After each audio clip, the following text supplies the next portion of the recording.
Hello, everybody. Welcome to our first International Women's Day event. We're very excited to be hosting this today with our wonderful chair, Bronwyn Evans, giving a talk. At Building 4.0 CRC, we sincerely acknowledge the traditional owners of the lands and waters on which we are all meeting on today.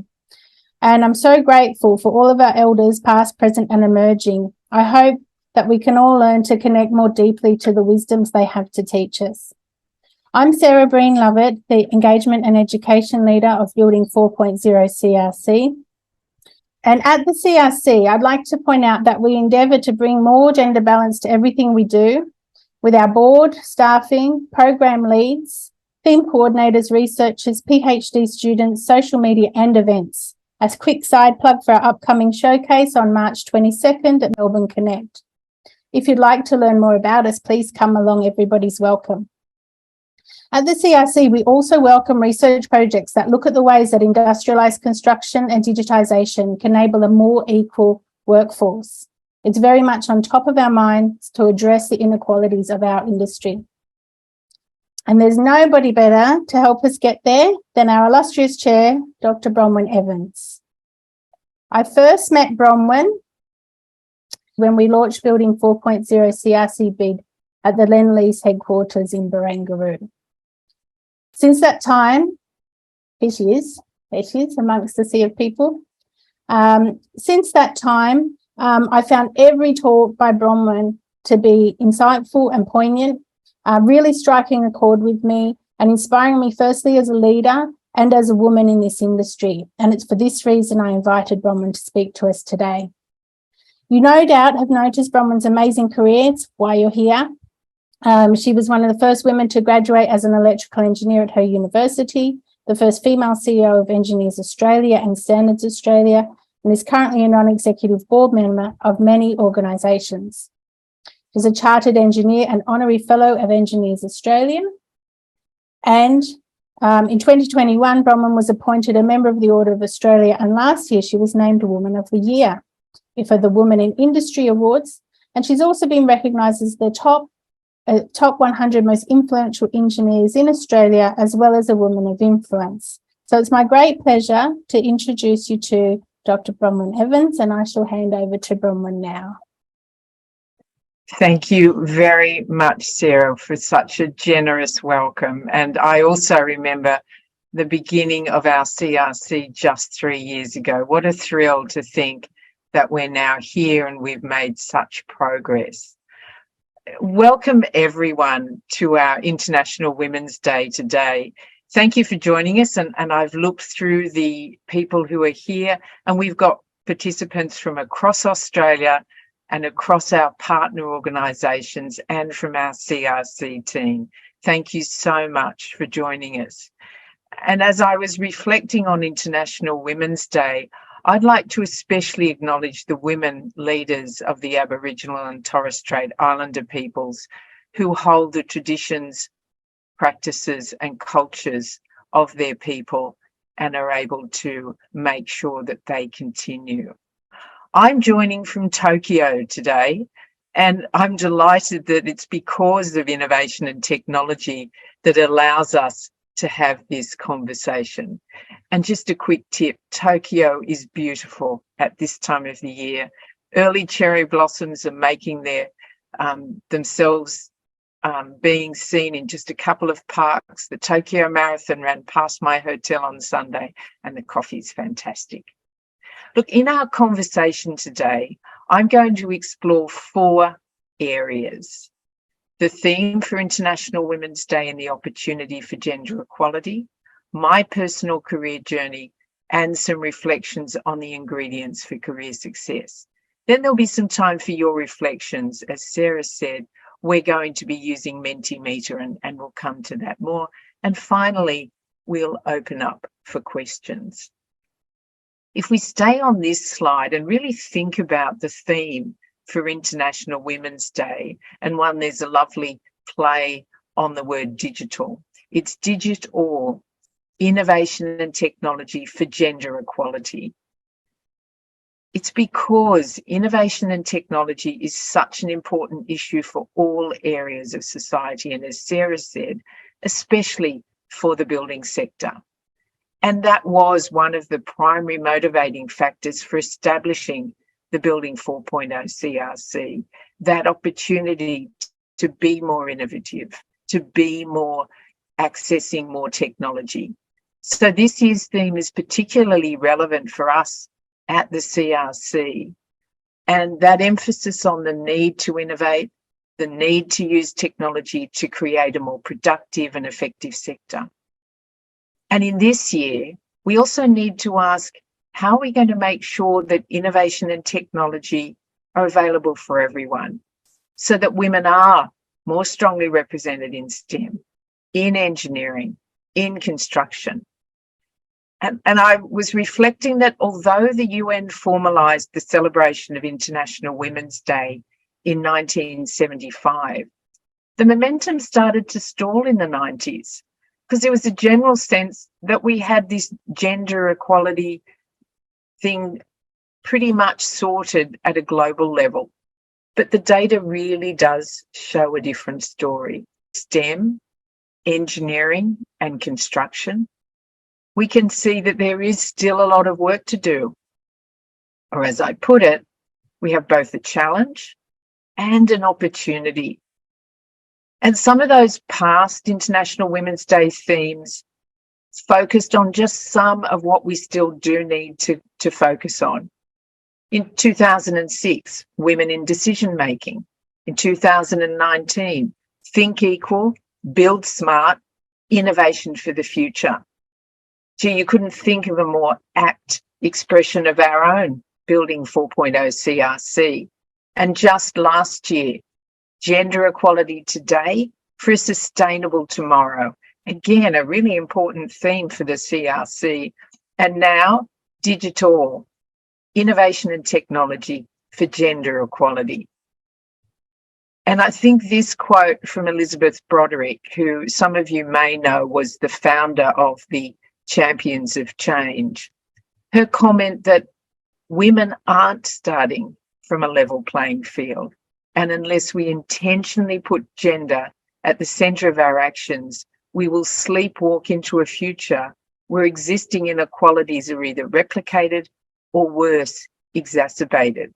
So International Women's Day is really the start or real focus of both the celebration of women in our sector and the things that we can all do together to change these data. So yes, a challenge and an opportunity. A little bit about me. I sometimes describe my career as a random walk. So I'll share some highlights before our conversation moves to your reflections on what you can do to progress the digital agenda and your own careers. As an electrical engineer, I've worked in power stations, on construction projects for transmission lines, and in steel mill maintenance, before heading off to do a PhD in industrial automation and control system optimization. And through all of those roles, I was building up my skills as an engineer, those problem-solving skills, the ability to be a good professional. And then I found a new path for my career in executive roles at GE, both in Australia and as a business leader in Asia, and then in global roles with Cochlear. And again, what a great opportunity engineering gave to me to be a leader in really different industry in the healthcare, in the medical devices. And then my leadership ambitions took me to Standards Australia and then Engineers Australia as the CEO. Along the way, I volunteered for board roles at industry associations. I chaired the Medical Technology Association of Australia and professional associations. I was the chair of Engineers Australia's Centre for Leadership and Management. And why I mention these is these are very practical things that you can do to build a different set of skills.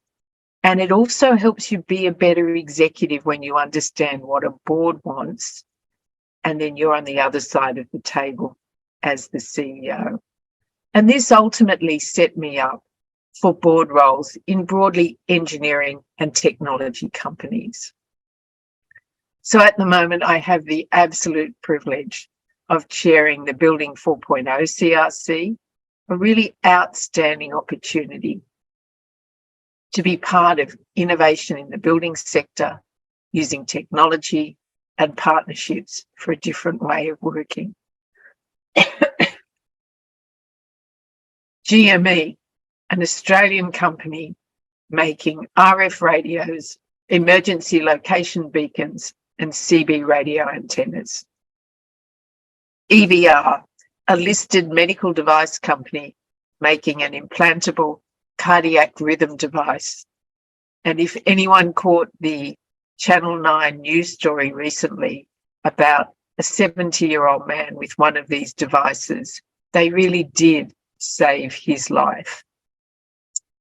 And a core consultants, an engineering consulting company.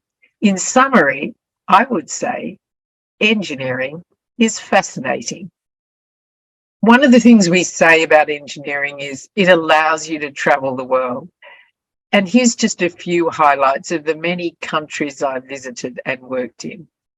And you'll see I snuck in a few shots of the cafes that I've already found on this visit to Tokyo, with more to come.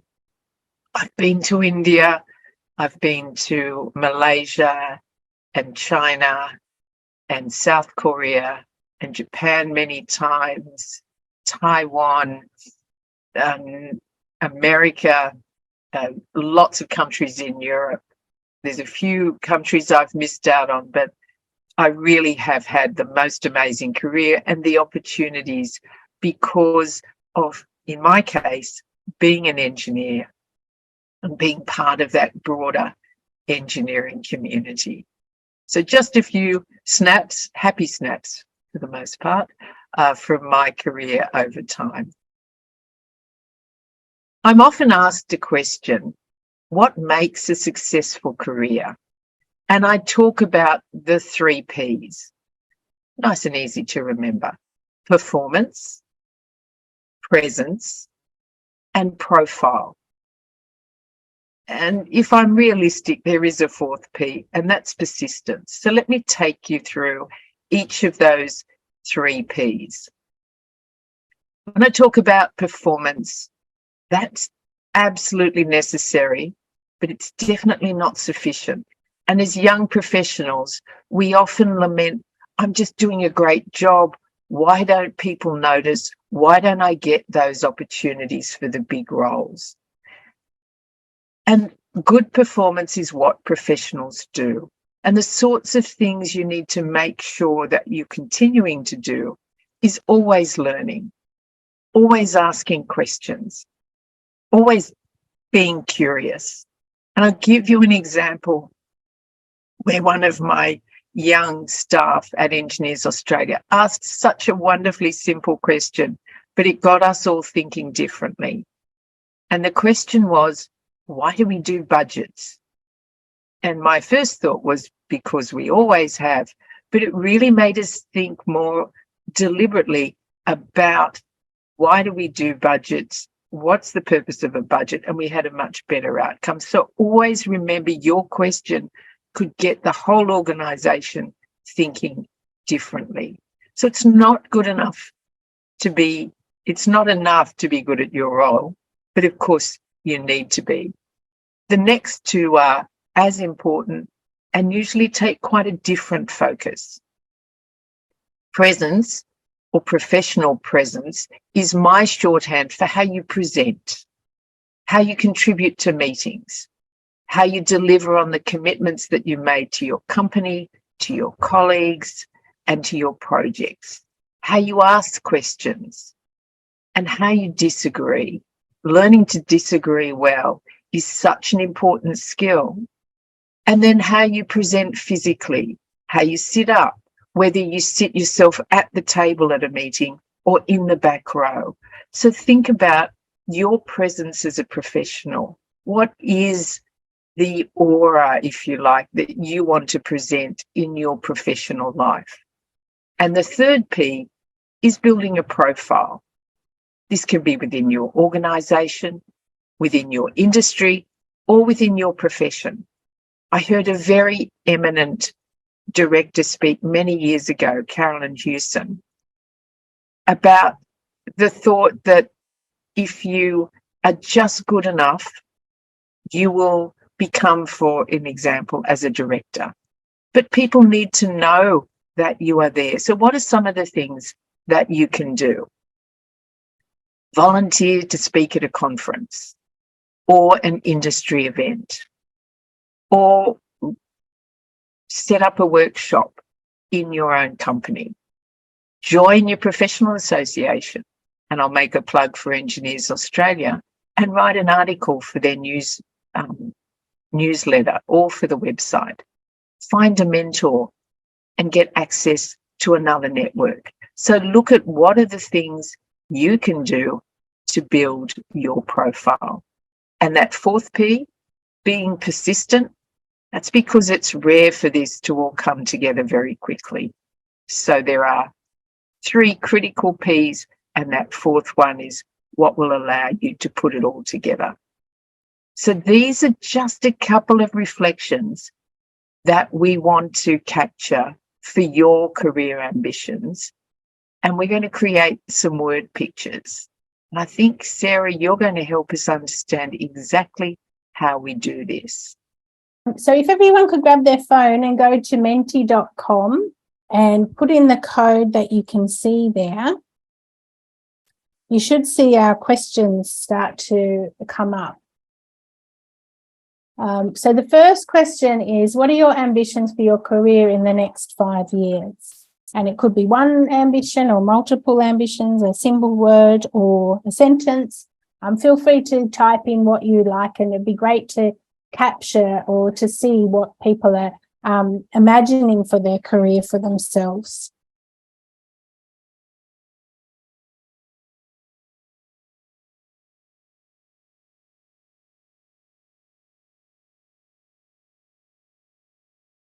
And that's great. We can see the answers coming up here. Board directorship, build resilience, successful leader, be a mentor, manage people. So there's a lot of thoughts around leadership there, Bronwyn, which is interesting. And great that people have joined us today for that. That's fabulous. And we might move to the next question now. So what will you do in the next 12 months to get you on track to fulfill these ambitions? And I really like this question because it takes something that seems far away and maybe difficult to get to, and it gives you an immediate task that you can start working on and that you can start progressing towards that. So maybe if you have some thoughts about that would be great. And you're right, Sarah, there were some really great ambitions there that people have. And again, thank you all for putting up your ideas, your actions for the next 12 months. Someone's off to the AICD. I absolutely recommend their program. Working on strategy, doing some design, study, more relaxation. I'm with you on that. Read. I love it. Yeah, build a network. Get out there and really be part of the sector, your profession. Build your network. Build it. Yeah, there's a lot about getting that network going. Fantastic. That's great. Thank you, everybody. And we will flick back to the presentation now. So here we go, Bronwyn, over to you. Thank you. And look, thank you for joining in on that whole discussion and allowing us to see what are some of the things that you want to do, and potentially then what could we as a CRC do to support that. And I think the theme around networking, not always formal events, but just the opportunity to meet people, share ideas. So I love Sarah found that Mentimeter for us to build those words clouds. And clearly there are some leaders here today. So for the leaders today and those who are coming up to being leaders, and again, that was very obvious in the next 5-year ambitions that people had, there are some things that we can do as leaders to look at how do we address making our sector, our organisations, a more gender equal world. So look at how we structure interviews, get the basics right. How do we bring people into the organisation? And how do we make sure in our interview panels and in our interview pool that we're looking at getting balance? And again, if I reflect on some of the amazing people I've heard speak, probably 10 years, maybe even 15 years ago, I heard a Director General from Norway. She headed up one of the agencies there talking about this very question of getting more gender equality. And she said one of the criticisms is you'll undermine merit. And she said, no, we will uncover merit because we're going to look differently. So always think about that. Think about how are you going to uncover merit? How are you going to find the people that you mightn't always find and sponsor someone? Mentoring's great, but sponsoring someone often means giving them that opportunity to be on a project, looking at how you can identify someone who's great at their job but maybe hasn't put their hand up yet. In the CSIRO, they had a program where you were assumed to be available for a job, even if you hadn't applied for it. So they were very active in that sponsorship. And then be accountable for that gender balance promotion and retention. Get the basics in place. So look at the sort of language you use in your own organisations. How do you talk about projects and opportunities? Create pathways that draw on your existing talent. You will have amazing people in your organisations. How do you find those opportunities to highlight them? And by reflecting women's lived experience, it's acknowledging that flexibility in the workplace is really valued. And we've all seen that throughout COVID-19. People with parental responsibilities, women and men, are finding that our options of being flexible, of looking at how we work, were really appreciated. And then measure, evaluate, and report. Because one of the mantras around, especially in engineering, what you measure, you manage. And that is really so true. So recognizing that together we can create, we can innovate and succeed and really celebrate. Now, to do that again as leaders, we need to recognize the risk of not acting.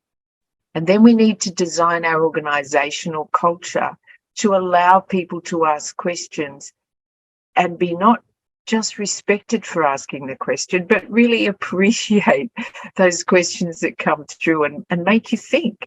They'll often make you think differently about something that in the back of your mind, you just think, well, we've always done it that way. Any time that you can avoid the we've always done it that way and we need to think differently is a real gift.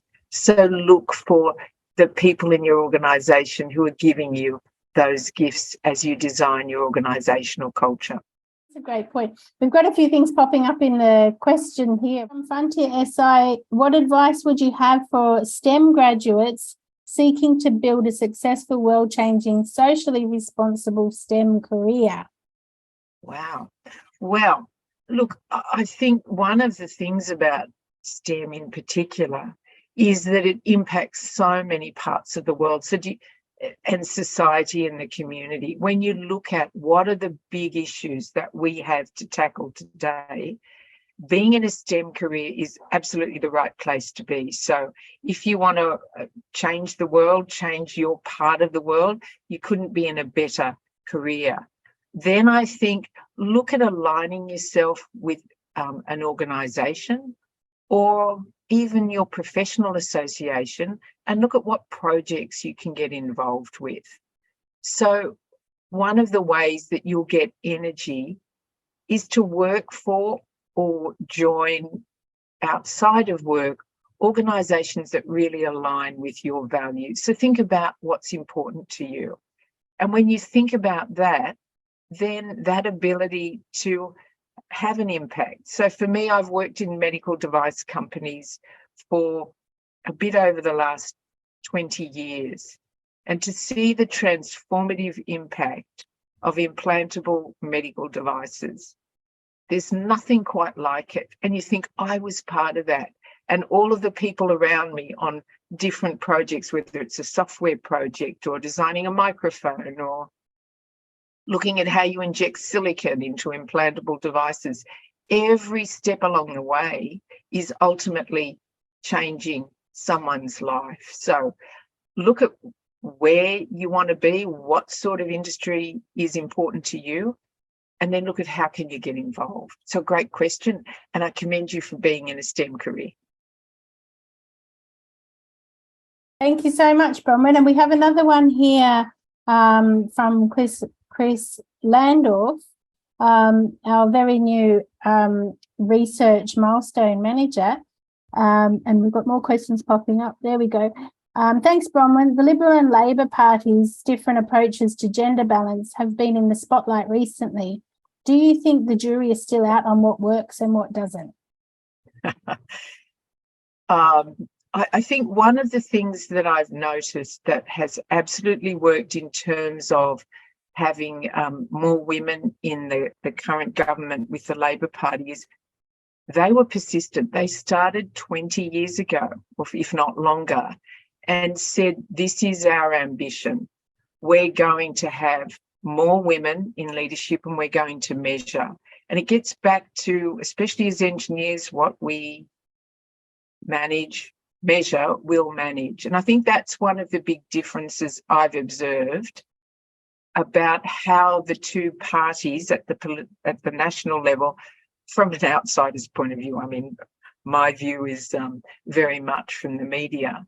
But one of the things, Chris, that did seem to make a difference is they measured how they were travelling along that journey and they persisted. So they got that fourth P right. And for organisations that have made a difference, it is measuring, but then it's persisting. Sometimes you'll get it right and sometimes you won't get it right. And that's okay. And then if there's I don't know if you can be a P, but a reflection on how you've done it, that's what you've got to do as leaders. Always test, did what we put in place work? Did it get us to where we want to go? Is it on that 5-year, 10-year journey or not? So, yes, as very much an outsider, I would say that's what I saw was the difference for those two major political parties in Australia. Great question and answer. And we have another question here, iCity. How do we motivate ourselves who are already overwhelmed of looking at the PhD scholarships? Sometimes I want to bury my dream to be a professor, even though I already become an assistant professor now. But after looking for scholarships for 10 years, it made me demotivated and exhausted sometimes. Well, I'm really sad for you that that's a tough one, and I can see you there smiling on screen. Hello. Look, I would say be persistent, and clearly you are. If for 10 years you've been looking, but maybe also look where else. What else could I do? Could I speak at a conference? Could I do something in my profession at the bigger level? So look at what almost unexpected paths I could take. Could I be part of my community, mentoring other young people and build a different network so that it take away some of the focus and be kind on yourself. It's a tough world out there, I agree. So look at how else would I be able to contribute the skills that I've got? And being a professor is a very, very important role. But are there other ways? I can contribute to my profession. And then maybe something will turn up. But I wish you the best of luck, and look at how can you enjoy the skills that you've got and using it more broadly. That's great. Thank you, Bronwyn. We've got a question from Judy Matthews. Thank you for your inspiring presentation. Are there some ways that members of the Building 4.0 CRC in particular can do to uncover merit in their membership or their projects? I'm not sure that's for you or me, Bronwyn, but I'll let you have a go at that. Actually, I think that'd be a good one, Sarah, for you to talk a little bit about the CRC and just some of the ideas, because this is a joint effort. And I think that's one of the things about being part of a bigger organisation. Let's pool all of our ideas and sort of riff off each other. So, Sarah, your turn. Well, thank you so much for your question, because I mean, today is really making a mark in the sand that this is our ambition of the CRC. We've just done the recent round of PhD recruitment, which closes on Monday. And we specifically went out to different groups, women in STEM, women in engineering groups, to really help us promote this call. We also profile our researchers, our female researchers, in the lead up to this, but also every event that we have, we make a big effort to make sure we get the gender balance right and really try to profile our researchers as much as possible. And also, I think in particular, we do welcome projects that look at the ways that industrialization and digitization can indeed make the workforce more equal. And that was one that struck me when early on in this, well, before the CRC actually, but in preparing for it, on trips with my dear colleagues at the CRC, such as Duncan Maxwell's here. Thanks for joining, Duncan, and obviously Matthew.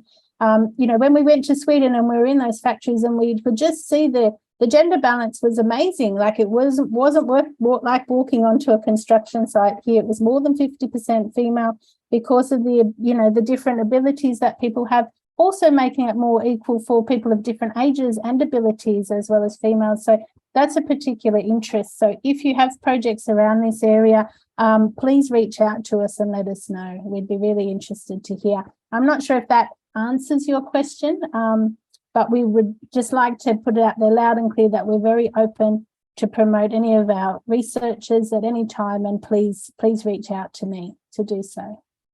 And Judy, I'd add to Sarah's point that looking differently was one of the points that the Director General from Norway said when she made the comment about it's not undermining merit, it's uncovering merit.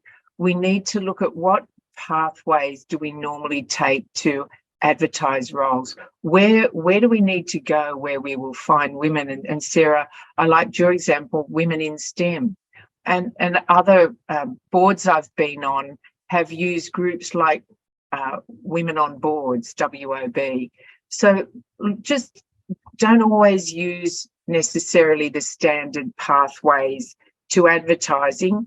Who else can you partner with that might have access to a different network of professionals? So, Sarah, I really commend you for, that was sort of one of the things that people have been talking about as an important element. Brilliant, that's wonderful. If anybody would like to ask a question, feel free to also turn on your sound and ask it, or put up your hand if you would like. Chris. Can I just jump in? Well, I just wanted to support and second what's been discussed in terms of, what can we do in terms of the research profile, the kinds of research teams that we're organizing and the research topics. I just want to echo that it is something that is important. It's part of our values in the CRC. And yeah, I really welcome and love the conversation today. Thank you very much, Bronwyn, for the really inspiring talk. I think it's been really inspiring regardless of your gender. I mean, it's just fantastic to see, just success and excellence in whatever form that takes. So I think that's really great. And yeah, as Sarah invited, we are really open to, suggestions and opportunities around how we can incorporate and really champion some of the topics today. And I think, looking at some of those examples in other contexts where we see better diversity inclusion in the workforce, which also just leads me to talk a little bit about something that we're starting to put a bit more effort into Finally, which is, the kind of education component of the CRC, the skills and training component, and how we can really start to, from the grassroots, really build up the profile of that workforce, and I think make it a more inclusive, set of opportunities, whether people are going into, higher ed, sort of, pathways, or vocational pathways. And that's something that the CRC hopes to, really help to usher in some results. Thanks, Chris. Yeah. Can you hear me, Bronwyn? Yes, we can. I'm taking remote working to a new level here, Bronwyn. I'm on You George certainly Street are. in Sydney. What? Oh, I'm sitting on a park bench. Yeah. You're the roving reporter from Sydney. Walking between meetings. Look, I was touched before, Bronwyn, by, unfortunately, I couldn't see who it was on the screen, but who said that they'd tried a lot and they were struggling to find opportunities and things. And that touched me. And looking at your illustrious career and that slide that you had that demonstrated all of these incredible positions that you had, it can look really, really like a lot of success, one thing after the other. I wonder if you could just talk for a second. I bet it wasn't always like that. I bet there were a lot of applications in the bottom drawer where things didn't necessarily work out and where you had to draw on that fourth P, persistence. And I just wondered, maybe that's a way to answer our colleague there who's feeling a little down at mouth about some of those opportunities. We like to talk about success, but how's failure been for you? Oh, yes. No, it's a bit like that sore tooth in the back of your head that you try and ignore. You're absolutely right. And when you present a career like this in a single page, you can make it look like you've just jumped around gleefully from place to place. But you're absolutely right. It doesn't happen like that, and it didn't happen like that for me. There were times when I would have dearly loved to have had that opportunity to take on a role in a particular organisation, and I was absolutely overlooked because the leadership team had in mind there were 6 outstanding people in the organisation, and all of the projects, in my humble estimation, I only went to those 6 people, and I was trying to say, look at me, look at me. So I didn't really have, if you like, a tool set at the time to be able to effectively say, these are the roles that I'm interested in, because in some ways you're not exactly sure. So, yep, there were times when, many times, it didn't look quite as lovely as that. And so I think when someone presents their career on a page, quite frankly, you will dress it up to look like, oh, yes, I just went successfully from hop to hop to hop. Life's not like that, and certainly my career wasn't like that.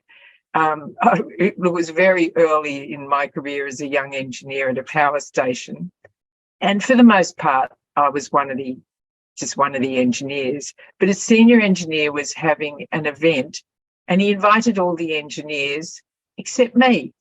And you go, well, holy shit, how come I'm not there?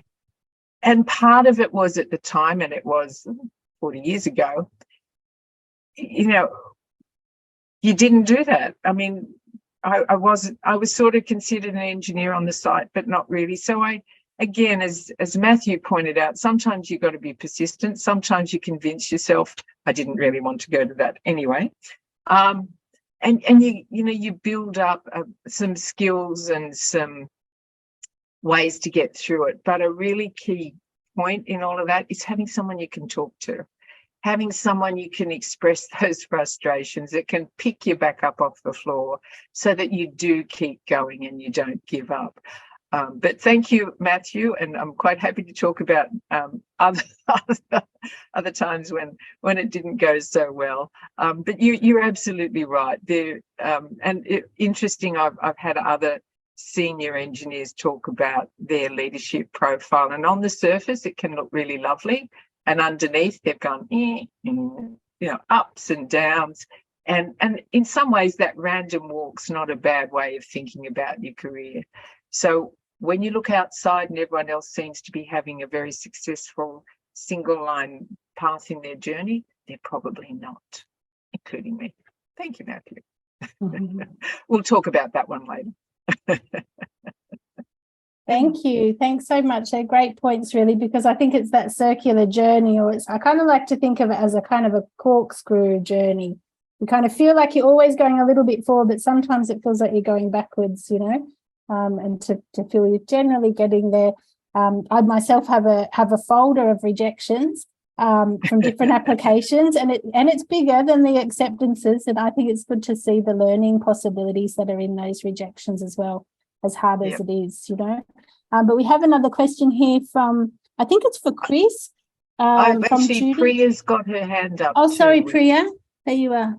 Thank you. I loved your presentation, Bronwyn. So my question was, were there any trade-offs that you had to do in this long career journey? And how did you make a choice at that point? So personally, and just for context, very early on, I decided not to have children. So I'm in an absolutely fortunate professional position of being my husband and we've sort of travelled around together. But at one stage, I moved to Singapore for 2 years and my husband stayed in Australia. So that was, if you like, one of those trade-offs that we made. It was a fantastic opportunity to take a business role, an Asia-wide business role for GE. I had general managers in countries all across Asia. I was busy travelling in and out of countries, it seemed, 2 countries a week sort of thing. But we made a decision as a family that worked for us. So if you like, that was a trade-off.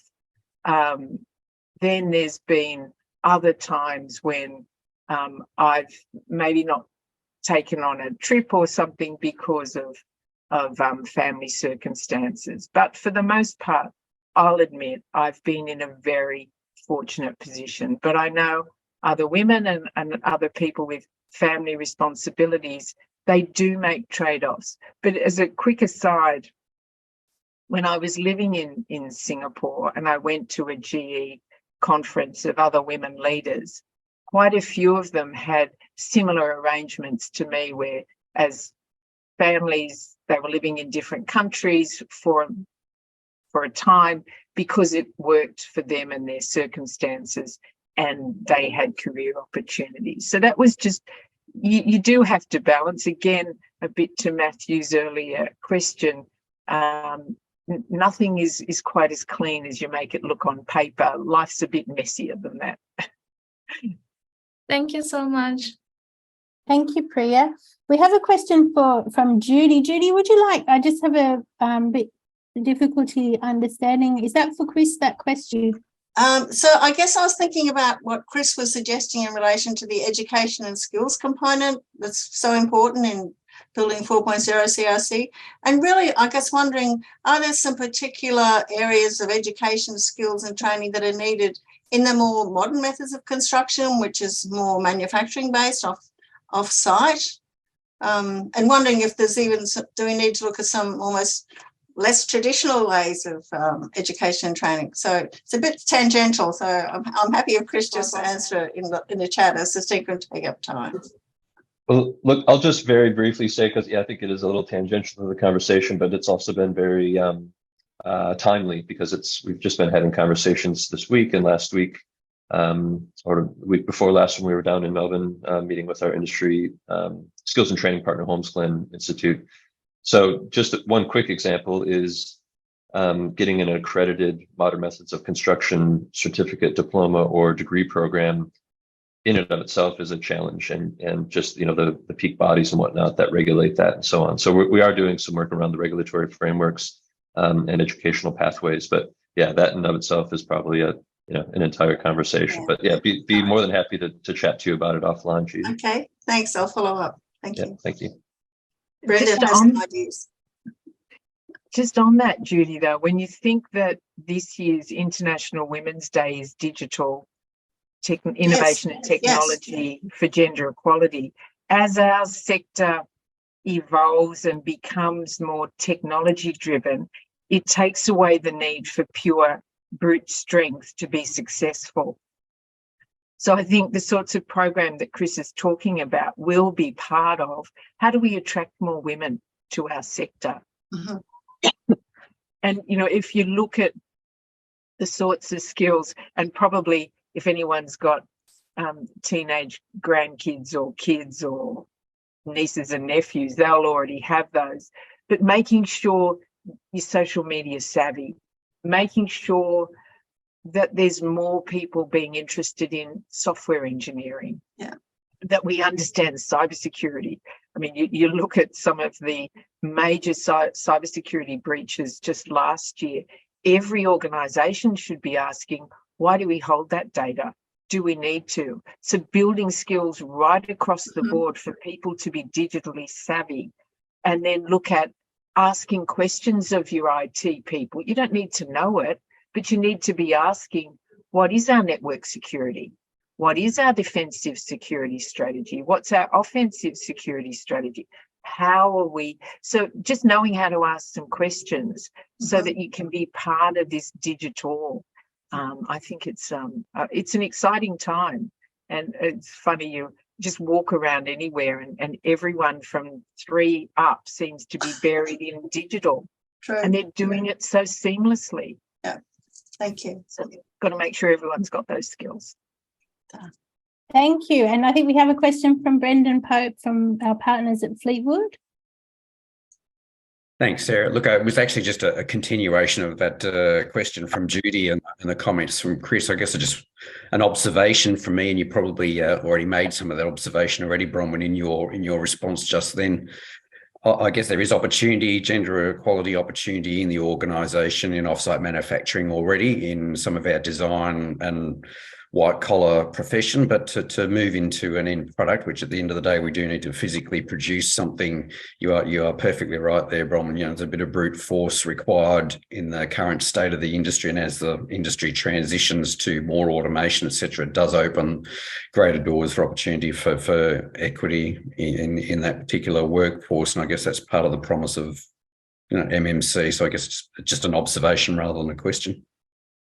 Yeah, and I often walk around construction sites or even roadworks, and I look at the sorts of equipment that people are operating. Almost exclusively, it's men sitting at the controls, and I think there is absolutely no reason why a woman couldn't be sitting at the controls. You know, it's rare for, and in fact, workplace health and safety would say you can't be doing silly things with great big loads because it's not good for anyone's body. So I think part of it is also just questioning the assumptions we've always made about who can operate equipment as a starting point, but then building those other skills so we can have a broader participation of women right across the sector. But I love your offsite manufacturing, and thank you for being one of our partners. Thanks, Brendan. Thank you. This has been a great conversation. I'm conscious of time. We're a few minutes away from 11 o'clock. So we might have time for one more if anyone has any burning question.